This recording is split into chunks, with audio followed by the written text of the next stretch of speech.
मुंबई येथील आझाद मैदानवर किसान सभेच्या वतीनं 21 जुलै रोजी भव्य शेतकरी मोर्चाचं आयोजन करण्यात आलेलं आहे.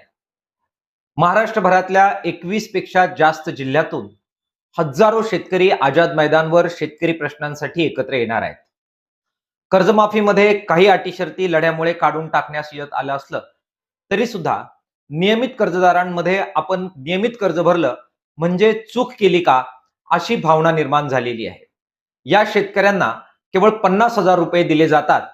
किमान 2 लाखापर्यंत त्या सर्व शेतकऱ्यांना दिलासा द्यावा ही मागणी घेऊन हा मोर्चा आम्ही काढतो आहोत. त्याचप्रमाणे देवस्थान जमिनी शेतकऱ्यांच्या नावे करा यासाठी प्रदीर्घ संघर्ष किसान सभेने केलेला आहे. घराच्या तळजमिनी आहेत, गायरान जमिनी आहेत, यासाठी लढाई झालेली आहे. कायदा करण्याची प्रक्रिया देवस्थान जमिनीच्या बद्दल सुरू झाली, मात्र काही संघटनांनी त्याच्यामध्ये खोडा घातलेला आहे.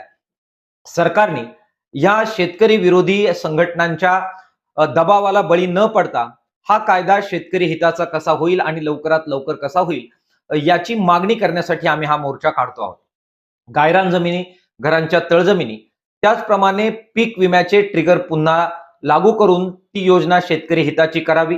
त्याचप्रमाणे पेसा कर्मचाऱ्यांना काढून टाकण्याची मोहीम राज्य सरकार केंद्र सरकारच्या वतीनं सुरू आहे. ती बंद करून पेसा ग्रामपंचायती आणि पेसा कर्मचारी यांना अधिक ताकद द्यावी यासारख्या मागण्यांसाठी हा मोर्चा होतोय.